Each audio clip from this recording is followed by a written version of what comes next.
Alright guys, gonna talk real quickly about Hunter x Hunter and D. Grayman. Now these are two manga that if you watch my old videos like a year ago, I did a few reviews on it as I read through the whole thing.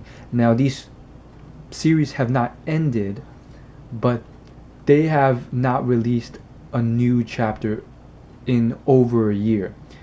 These series are like in the middle of the whole storyline. They're at like chapter 300 or something, but they have not yet released a new chapter since then. And I know, I mean, they're both great series. If you guys have read them, I highly advise you. I do think Hunter x Hunter's better, but both are fairly good. So I'm just going to talk about them as a series, and so I'm going to talk a little bit about some stuff initially that doesn't require spoiler alerts, but later on I'm going to be talking about stuff that will require a spoiler alert. So I'm just going to throw that out there. First and final warning, spoiler alert. But they're a great series. I really recommend them. First one, Hunter x Hunter. I think I'm pretty sure the reason what happened was author illness, which is kind of sad. No. Let me take that back. It's D. Grayman. D. Grayman's the one with the Hunter illness, and I don't know the specifics, but and also there wasn't too much, at least from what I could find on Wikipedia and Google on it. But I'm sure the knowledge is evident and clear and easily to find on somewhere else, maybe Japanese Google. But essentially it's illness. Basically she fell ill before, and that put her on like a 1 year like hiatus, and then she resumed, and then a couple or 1 year later she fell ill again due to other reasons, or maybe it was the same reason, but regardless, apparently that is why it has been stopped. D. Grayman. Hunter x Hunter, I have no idea. I didn't look it up. I don't know. I think the author had simply decided to take a break because the series had been going on.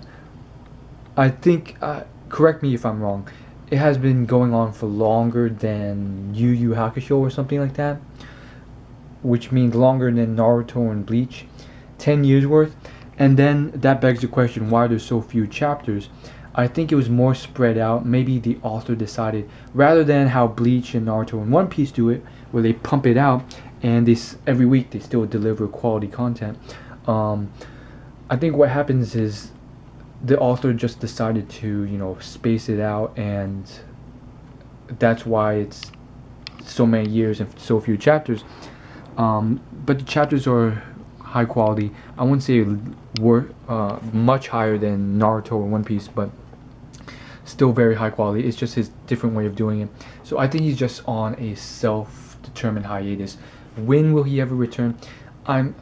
He will return. Why? Because if you read up until the latest chapter, and I know there are some of you out there who have, you guys know the series in terms of plot is in the middle of the whole thing. Like, there's so much more that can be developed from it, and it's not like something that can be ended abruptly or can just be stopped. I mean, it's a very vivid, awesome plot. The arc that came a couple arcs before the current arc, not too long before, that was such a ridiculous arc. It was called the Chimera Ant arc, and that was so ridiculous. I remember just under a year ago, I was reading through the series and I was completely interested, and I hadn't gotten to that arc yet, and I had heard great things about it, and it was like, wait till you get to the Chimera Ant arc, and I'm like, it's already pretty good already. Sure, it has its boring moments, but it's pretty good already. How can this Chimera Ant arc beat this? And it was very funny because, I mean, the name in itself, it was such an interesting name. but that's all I knew about the arc. I assumed it had something to do with ants, and I was expecting something tremendous, like colonies of ants, and it exceeded all expectations. Why? Why? Because of the ending. I mean, that was just such a touching ending with the how it ended and the the chess player sort of thing. Quite amazing. So that's something I have to put up there. I'll always remember that. Very touching ending. Anyhow, it's still in the midst. I mean, Dawn still has he has still a long way to go before he reaches the top. There's still a lot of enemies, villains, characters who are much stronger than him. There's a lot of stuff that is yet to be done. His father's left once again. Then there's, the leader of the I forgot what it was called, but the leader of that evil group trying to regain his powers. Maybe he already has. Then there's that clown dude. It seems so recent when I read that. I mean, it is recent. It was this summer, which was just a few months ago. But still, I mean, it was a tremendous series, and I'll always be forever grateful. A lot of people go through life and they never experience manga.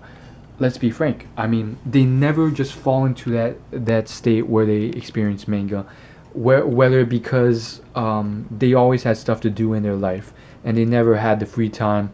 I mean, think about it. There's people. I mean, the great majority of people who either they fall into other things, whether it be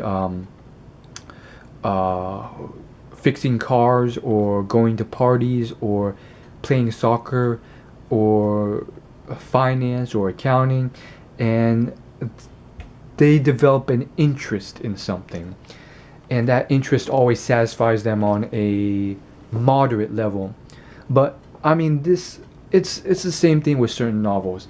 I've experienced it a select few times with a select few novels where I finished the book and I'm like, I am so grateful I read the story. I mean, I'm just so grateful because that story was just so incredibly amazing and awesome, and it brought tears to my eyes. The intricacies about it.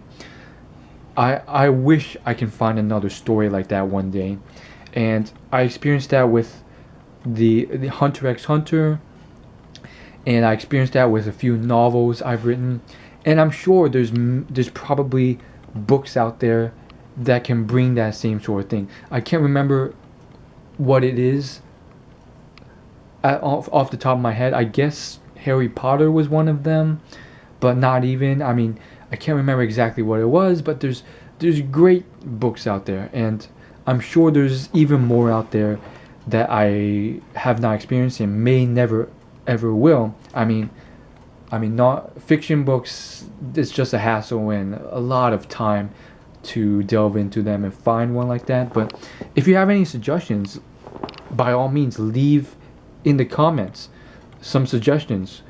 But those are those fair moments where I just put that book down and I'm like, wow, that was a great story.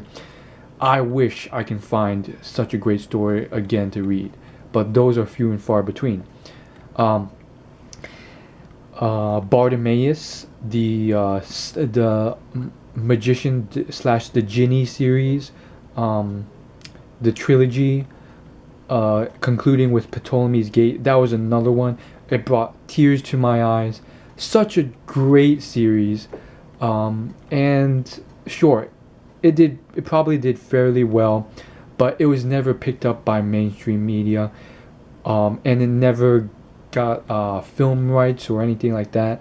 And I think it's a little sad because that was a series that should have garnered a lot of respect, and it's sad that the world has come to a place where you need like a film adaptation to be considered truly worthy or something like that, and I think that's bogus.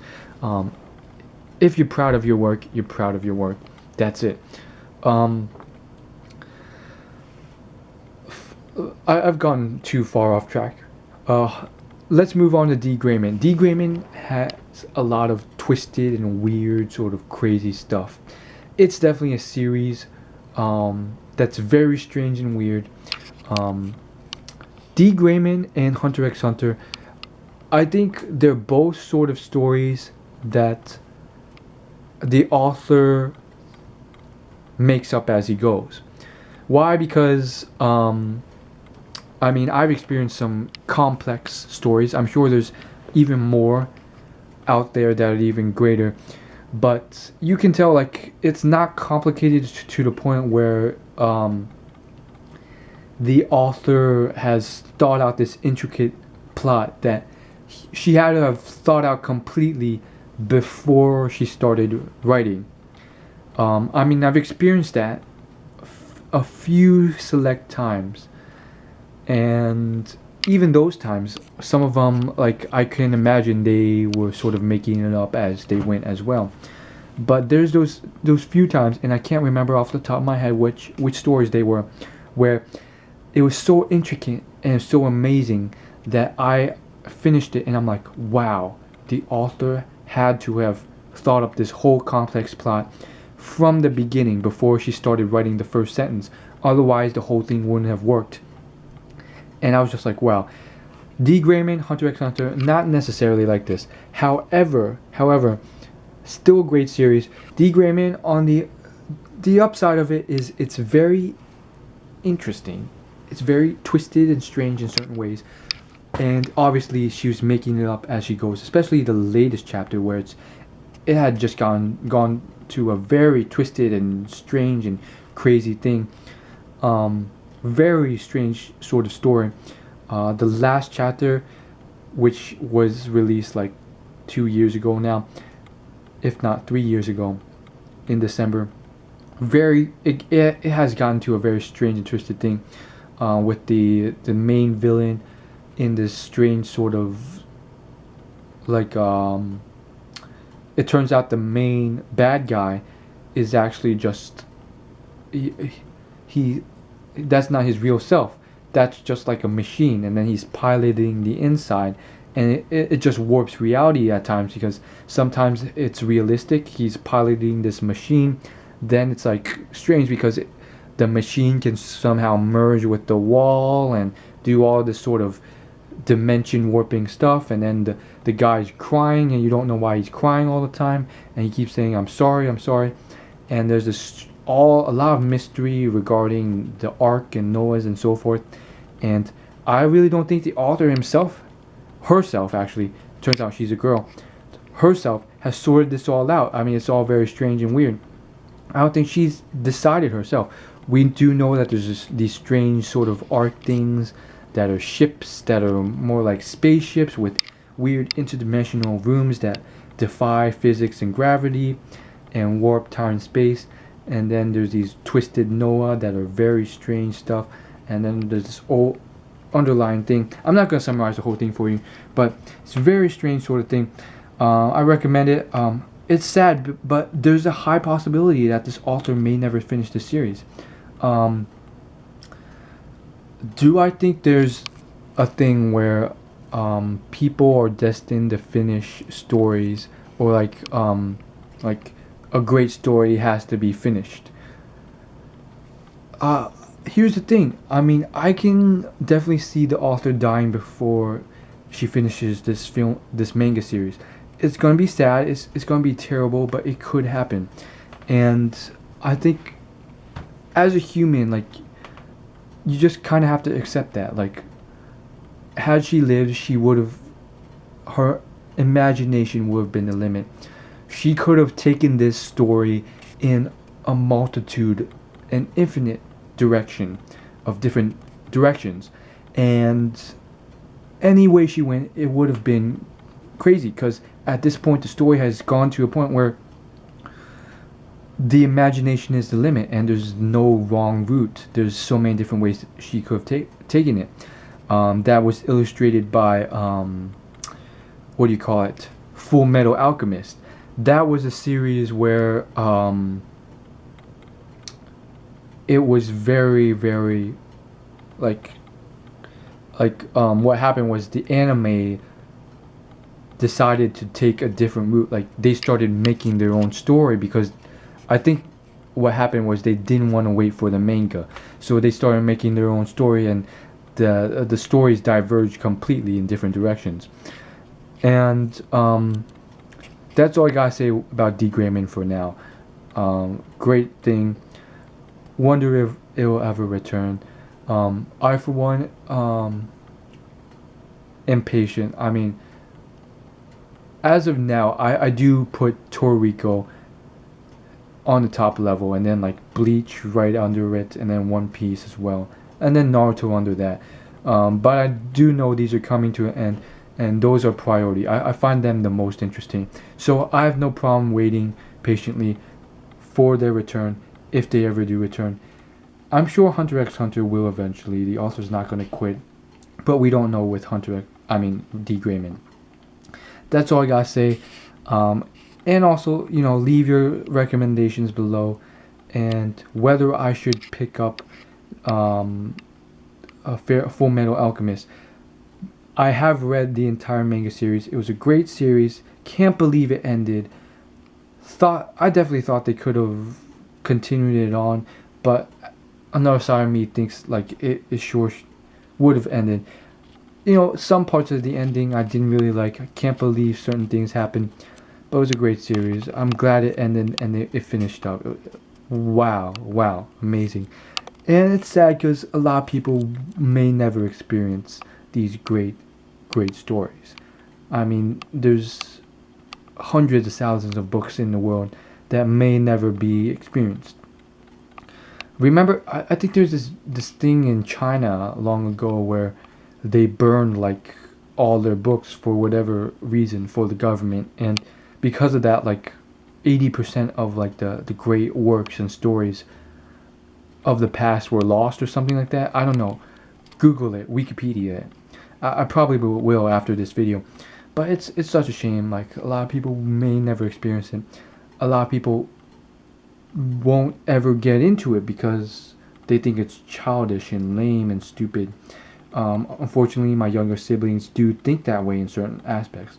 When I try to introduce them to this stuff, they think it's cartoonish and worthless. Anyhow, I'm going to finish up with asking you guys, should I pick up the Full Metal Alchemist anime, and if so, where do I go to watch that and read that? Watch it, I think. I read all the manga, but from what I've been told, the anime took on another story and it diverged completely from the manga, so the story is completely different. Is that worth watching? Was the storyline as good as the manga? Let me know.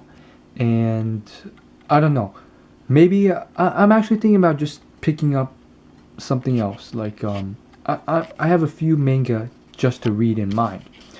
I'll see you guys later.